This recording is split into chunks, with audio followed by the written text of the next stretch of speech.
There's a special kind of pride that you feel deep down inside, a strength that seems to thrive in Lima, Allen County. The American way of life, to get in gear and do what's right. An unbreakable forthright link called Real American Strength. Lima, Allen County, Real American Strength.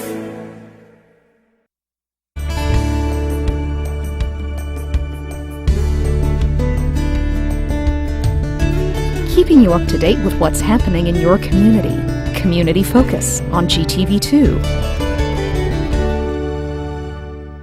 Thanks for joining us today on Community Focus. I'm Ann Decker, and Mike Caprella is in the studio today. He is the Deputy Director of Lima's Utilities Department, and the Utilities Department actually offers some really wonderful recreational opportunities during the winter. Actually, we do at the reservoirs. Those reservoirs are, if you really like to sled on some really steep hills and some long hills, we're the best we've got probably in the county. The only thing we try to advise the people that are out there, just be safe when you do use the hills for sledding. They're fun, they're steep, but some of them are pretty close to the roadways, and I've actually seeing people come sliding down and right out on the road, and that's dangerous. So there's enough areas where you have a longer landing strip, I guess, that use those hills. There's plenty of them, and so have fun out there, sledding if that's what you like to do. Can you snowmobile on the reservoirs? No snowmobiles. Oh. No vehicles of any kind on the reservoir banks. And every year we get people that think it's fun to drive off the roadway, tear up the turf, try to drive up the banks. They tear up the turf, and it costs a lot of money to repair it. And it could be potentially dangerous if we don't repair them, because if you get deep enough ruts, you get an erosion, and it will slowly erode away, and it's not going to happen. But you could get.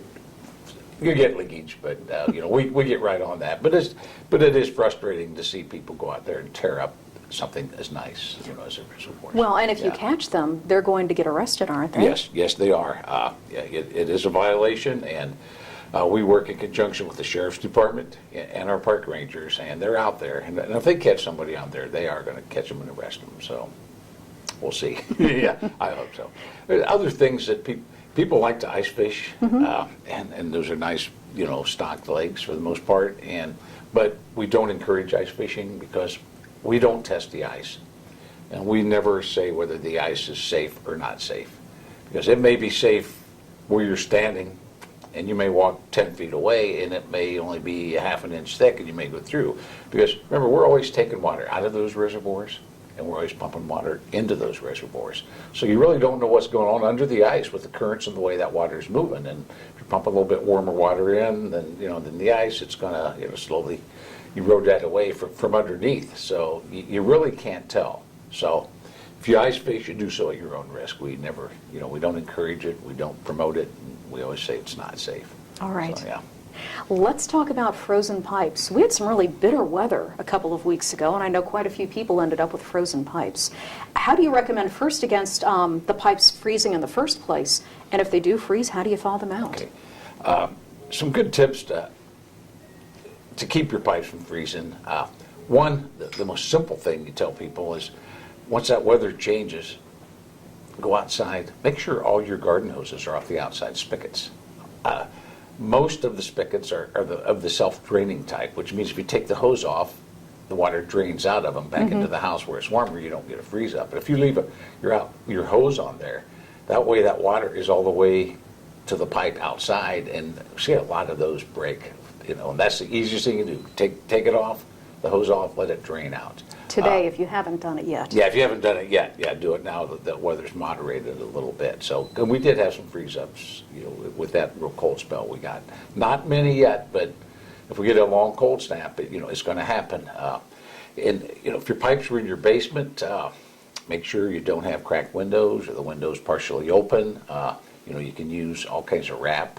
You can get rubber wrap that goes around them. You don't need heat tape. A lot of people in mobile homes use heat tape on their lines underneath there, as long as you do it safely, and there are, approved methods for that, use them. Mostly if you've had problems in the past, you know what to do, so Just, think about what's happened to you before and take those precautions. But if your pipes do freeze, and it does happen, just be really careful when you thaw them out. Use a hairdryer, a hairdryer on a medium setting, they say, and if you kind of wave it back and forth, across the pipe, that will thaw it out. But it takes so long. Yeah, Doesn't an open takes flame long. work better? Oh yeah, an open flame, well, it would probably burn your house down, and it would probably thaw out the pipes, but you'd have no house left when you get done. So I would think it would be better to use a hairdryer and not an open flame. Though that's very dangerous to use an open flame, and you don't want to do that, no. Another good tip is most homes have a master shutoff valve of the water coming into your house. You should know where that's at. And everybody in your family should know where that's at. And maybe once you identify it, you should even hang a tag on it. This is master water shutoff valve. And show everybody where it's at. Because if you do have a pipe break, or if you need to do a repair in your house, if you know where that's at, and you can shut that off, it really if you have a water break, it'll really minimize the damage if you can run over and shut off that valve and stop the leakage. If you don't have it, and you get a freeze up and you've got running water, you can always call the utilities department, and we'll go out there and shut off the main out by the street. But if you can do it yourself, it's a lot easier and a lot quicker, and you'd really minimize your damage. All right. Anything else folks need to know about winter safety? No, just pray for spring. Like I do, that's right, yeah. All right. Well, thanks for coming in today. We appreciate it. Thank you. You're welcome. Mike Caprella from Lima's Utilities Department. I'm Ann Decker, and this is Community Focus on GTV2. We're not doing well, Allen County. Almost 70% of our adults are overweight. And close to 40% of our children. We eat the wrong foods. We smoke too much. We don't exercise nearly enough. We can do better. We can do better. We can do better. Activate Allen County is working with schools, churches, businesses, and local government to influence policies that will help us all do better. We can do better for me, for all of us. Join the effort to help Allen County do better by going to activateallencounty.com. Paid for with funding through a grant from the Centers for Disease Control and Prevention. Help keep the youth of Lima safe by donating to Lima Safety City today. Hello, I'm Chuck Eichelberger from the Lima Noon Optimist Club. Safety City is a very important part of the Lima community. The Optimist Club is renovating Safety City and it needs your help. Donations can be made by going to the website limasafetycity.org. You can also send a donation to Lima Noon Optimist Club, P.O. Box 428, Lima, Ohio 45802. Help keep the youth of Lima safe by donating to Safety City today. Reduce, recycle, reuse. Allied Waste Services and the City of Lima encourage you to live green by recycling all that you can. Recycling promotes green living by reducing the amount of waste materials buried in landfills. This saves money, natural resources, and energy. Keep our environment healthy and start recycling today. Allied Waste Services is committed to a clean environment. Contact us today for your recycling needs. Visit our website, republicservicesohio.com, to learn more about recycling today.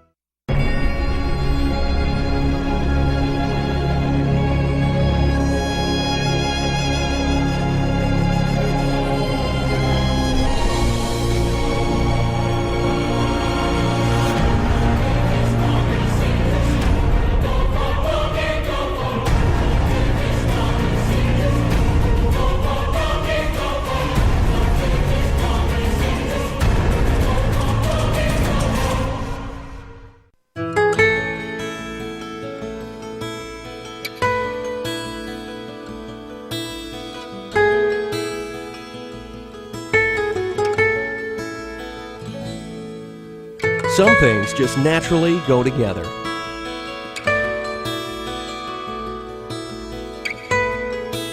Other things don't mix. Please, don't drink and drive.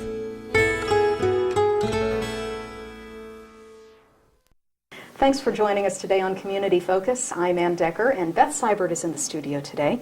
She is the coordinator of the Ottawa River Coalition, and one of our big topics is ice melt. You know, we've been putting down a lot of ice melt over the last couple weeks. Right. And what is the best way to do it to protect our environment? Well, the first thing, we want everybody to be safe, and we know that everybody's using ice melt, in order to be safe, not to fall, and that's really important. But the biggest thing is, I think everybody took time to read the bag. and how much we should use, I think they'd be amazed at how little they're supposed to use. Oftentimes, a quarter of a cup for a short sidewalk. Really? And most of us, throw a cup, Well, 2 yeah, cups out more is there. better. And ice melt is so cheap. It's just so inexpensive. I mean, I think you can buy a decent sized bag for $5 that'll last you, all winter, maybe next winter. I mean, I think we use a 5-gallon bucket that lasts us over 5 years, and I keep the lid on it. But here, the rule of thumb is, in my mind, if you've got enough on that it's hitting your sidewalk, you're using way too much. And I think that's one thing we ought to look at. And for a lot of us, that's not a problem. There's not too much. You can't put too much on. But if you're using too much, it's gonna eat into your concrete. And so the question is, if it's eating your concrete, what does that do when it gets to the river? Because it's going to wash off your sidewalk, it's going to go down into the street, it's going to go in the storm drain, and once it hits that storm drain, it's more likely than not going to hit the river. So if it's a material that has the ability to eat concrete, what does that do to fish and insects that live in the river? Does it just kill them outright? Well, it really changes the pH level in the stream. It interacts with other chemicals in the stream, and it can, because it all comes in slugs this time of year. It just kind of comes in batches.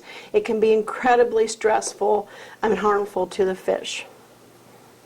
With all the rain that we had over this past week, what has that done to the river? Because I assume everything we did the week before has suddenly washed off and gone to the river. It's all gone. Well, I looked at the river this morning, and I mean, it's swollen, quite swollen, and the water is brown. Now, that's not visibly ice melt, but I mean, every time we get any kind of rain or snow melt or anything like that, all of our surfaces, our lawns, our streets, our sidewalks, our parking lots, those are all cleansed, and all that moves to the river.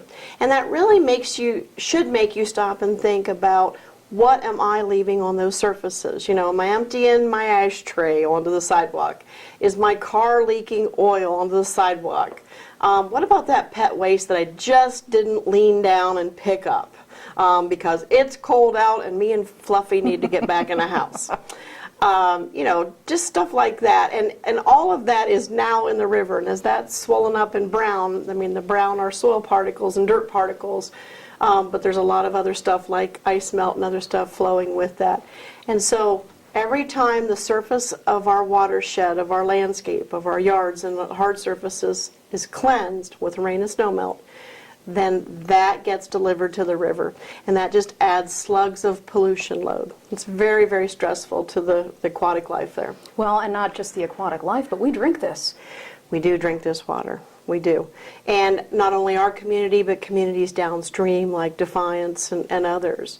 And so we're contributing to downstream issues as well. So the moral is, be careful of what you put on the surface, because it eventually washes away into the river. That's right. And we also need to talk about storm drains, because it has a hard time actually washing into the river if your storm drain is clogged up. That's true. And not only that, with that comes the drainage issues. And so it's just a really good idea to be in the habit of the storm drain that's in your neighborhood, near your house. Just adopt that and be in the habit of removing leaves and debris and other things that collects there. And it does. Throughout the year, week to week, stuff collects there. And the more you remove and put in your trash can, the more likely your storm drain is going to function as a drain more, better. Yeah, because that's what it's for, is to drain the water, to keep it out of your yard and your basement. Right. Keep it out of your basement, keep streets safe to drive on. But with that, if you pull all that debris down into that small drain, and oftentimes that's a 6-inch tile or less, 4 6-inch tile, and that can easily become plugged. I mean, if you look at all the different things that collect on the surfaces of these storm drains, they could easily be plugged. And it only takes a minute to sweep it off and throw it away. That's correct. Beth, if people want more information about drainage, the river, being kind to the environment, what is your number? 419-223-0040. All right. We appreciate you coming in today. Thank you. You're welcome. Beth Seibert from the Ottawa River Coalition. I'm Ann Decker, and this is Community Focus on GTV2. We're not doing well, Allen County. Almost 70% of our adults are overweight. And close to 40% of our children. We eat the wrong foods. We smoke too much. We don't exercise nearly enough. We can do better. We can do better. We can do better. Activate Allen County is working with schools, churches, businesses, and local government to influence policies that will help us all do better. We can do better for me. For me.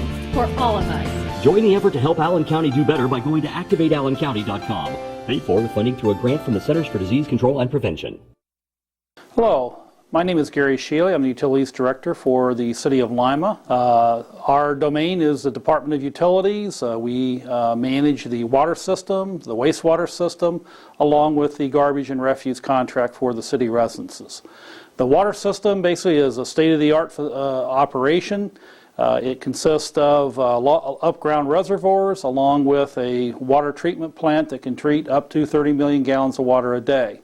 We have approximately 25,000 customers in our base, and we provide water services to the greater portion of Allen County, not just the City of Lima. The wastewater system is an advanced wastewater treatment plant operation. It has close to 350 miles of sewer pipe in it. It collects wastewater from most of the City of Lima, as well as greater portions of Bath Township, as well as Perry Township. The garbage and refuse system, we have a contract with, at this point in time, it's Allied Waste Systems. We do contract that in 5-year increments, and we provide garbage and refuse service to single-family and duplex residential houses. The Utilities Department itself is approximately 100 employees. We have 5 operating divisions, those being the water treatment plant, the wastewater treatment plant, field services, our customer service division, where we basically process and manage the bills and customer service, as well as the administrative division, where we administrate the various contracts and services the city provides, along with a pretreatment program to manage industrial flows.